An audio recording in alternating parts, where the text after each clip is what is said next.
नमस्कार, मैं हूं अंकुर और आप देख रहे हैं सत्य हिंदी। एक नजर अब तक की सुर्खियों पर। भारत ग्लोबल एजेंसियों की ओर से जारी गवर्नेंस और प्रेस फ्रीडम इंडेक्स जैसी रैंकिंग पर अपनी असहमतियों को अंतर्राष्ट्रीय स्तर पर और जोर शोर से उठाने की तैयारी कर रहा है। बीबीसी की रिपोर्ट के अनुसार भारत ने इस तरह की रैंकिंग का एजेंडा से प्रभावित करार दिया है। भारत का कहना है कि ये नव उपनिवेशवादी रैंकिंग है। समाचार एजेंसी रॉयटर्स के मुताबिक भारत के प्रधानमंत्री के आर्थिक सलाहकार परिषद के सदस्य संजीव सान्याल ने कहा है कि भारत ने इस मुद्दे को अंतर्राष्ट्रीय मंचों पर उठाना शुरू कर दिया है।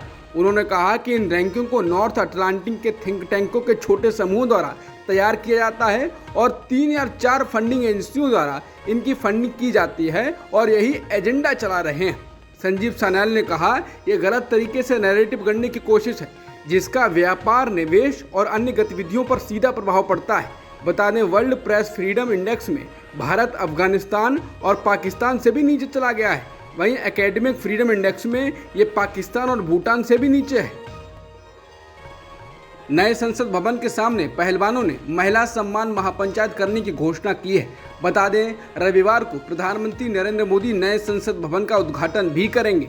महिला सम्मान महापंचायत में कई राज्यों के किसान, मजदूर और खाप पंचायतें हिस्सा लेंगी। विनेश फोगाट ने महापंचायतों की टाइमिंग बताई। इसके साथ ही उन्होंने कहा कि 11:30 बजे सभी मोर्चे शांतिपूर्वक तरीके से नए संसद भवन के सामने प्रस्तावित महिला सम्मान महापंचायत के लिए मार्च करेंगे। उन्होंने कहा कि पुलिस अगर लाठीचार्ज या आंसू गैस के गोले चलाती है तो हम सहेंगे, लेकिन हिंसा नहीं करेंगे। अगर पुलिस हमें गिरफ्तार करती है तो हम गिरफ्तारी देंगे। उन्होंने कहा कि महिला सम्मान महापंचायत में हम देश की सभी महिलाओं को आमंत्रित कर रहे हैं। जितनी भी महिला सांसद और विधायक हैं सभी आमंत्रित हैं, भले ही वे किसी पार्टी से हों। जेल से मनीष सिसोदिया ने महिला पहलवानों को न्याय देने के लिए पीएम मोदी को पत्र लिखा है। आम आदमी पार्टी ने ट्वीट कर इसकी जानकारी दी है।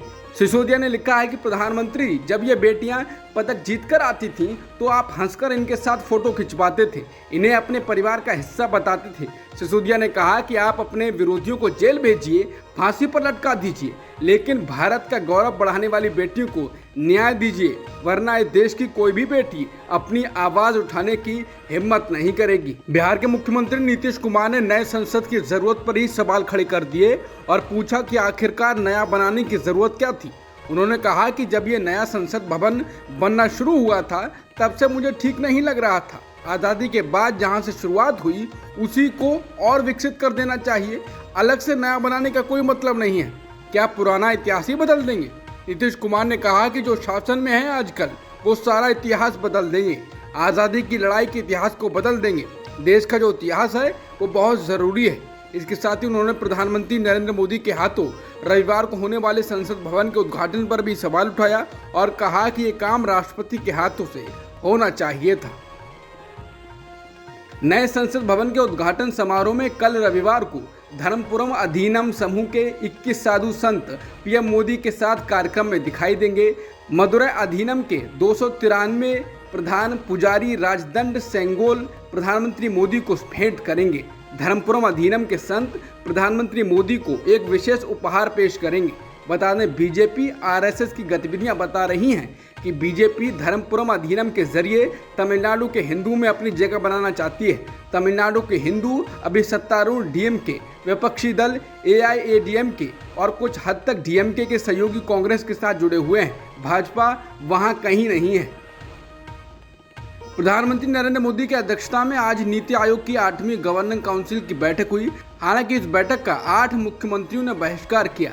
बैठक में शामिल नहीं होने वाले मुख्यमंत्रियों में दिल्ली के अरविंद केजरीवाल, पंजाब के भगवंत मान, पश्चिम बंगाल की ममता बनर्जी, बिहार के नीतीश कुमार, तेलंगाना के चंद्रशेखर राव और तमिलनाडु के एम.के. स्टालिन, केरल के मुख्यमंत्री पी. विजयन और ओडिशा के मुख्यमंत्री नवीन पटनायक शामिल हैं। हालांकि बीजेपी नेता रविशंकर प्रसाद ने प्रेस कॉन्फ्रेंस कर बैठक में शामिल न होने वाले मुख्यमंत्रियों पर सवाल उठाए। उन्होंने कहा कि आज नीति आयोग की बैठक में 8 मुख्यमंत्री नहीं आए। नीति आयोग देश के विकास और योजनाओं के लिए बहुत ही महत्वपूर्ण है। इस बैठक के लिए 100 मुद्दे तय किए गए हैं। अब जो मुख्यमंत्री नहीं आए हैं वो अपने प्रदेश की जनता की आवाज़ यहाँ तक नहीं ला रहे हैं। मोदी विरोध में आप कहाँ तक जाएंगे? दिल्ली के मुख्यमंत्री अरविंद केजरीवाल ने आज तेलंगाना के मुख्यमंत्री के चंद्रशेखर राव से हैदराबाद में मुलाकात की। इसके बाद केसीआर ने प्रेस कॉन्फ्रेंस में कहा कि मैं मोदी सरकार से कहता हूं कि अध्यादेश को तुरंत वापस लेना चाहिए। ये ना तो आपके लिए अच्छा है मोदी जी, ना ही लोकतंत्र के लिए। हम इस अध्यादेश के खिलाफ एकजुट होकर लड़ेंगे। उन्होंने कहा ये अच्छे दिन नहीं, इमरजेंसी के काले दिन से भी बुरा है। उन्होंने कहा कि अभी आपको कर्नाटक ने सबक सिखाया है, आगे पूरा देश सबक सिखाएगा। इसके साथ ही अरविंद केजरीवाल ने कहा कि अगर देश के प्रधानमंत्री सुप्रीम कोर्ट के फैसले को भी ऑर्डिनेंस से पलट दें तो इस देश के लोग न्याय के लिए कहां जाएंगे। ये दिल्ली के लोग का अपमान है कि तुम जो मर्जी सरकार चुनो, हम नहीं चलने देंगे। केजरीवाल ने कहा कि आज देश में एक ऐसी पार्टी है जो चाहती है कि पूरे देश पर उनका राज हो। ऐसे में मुख्यमंत्री चुनने की क्या जरूरत है, प्रधानमंत्री और 31 गवर्नर ही देश को चला लें। पिछले कुछ समय से जहां तक केरल स्टोरी को लेकर देश भर में जगह जगह विरोध देखने को मिल रहा था, वो अब पश्चिम बंगाल में film the diary of West Bengal को लेकर विवाद खड़ा हो गया है। कोलकाता पुलिस ने डायरी ऑफ वेस्ट बंगाल के निर्माता और निर्देशक के खिलाफ एफआईआर दर्ज की है। इसमें आरोप लगाया गया है कि फिल्म के ट्रेलर ने समुदायों के बीच दुर्भावना को बढ़ावा दिया है। आरोप लगाया गया है कि फिल्म में पश्चिम बंगाल को बदनाम करने की कोशिश की गई है।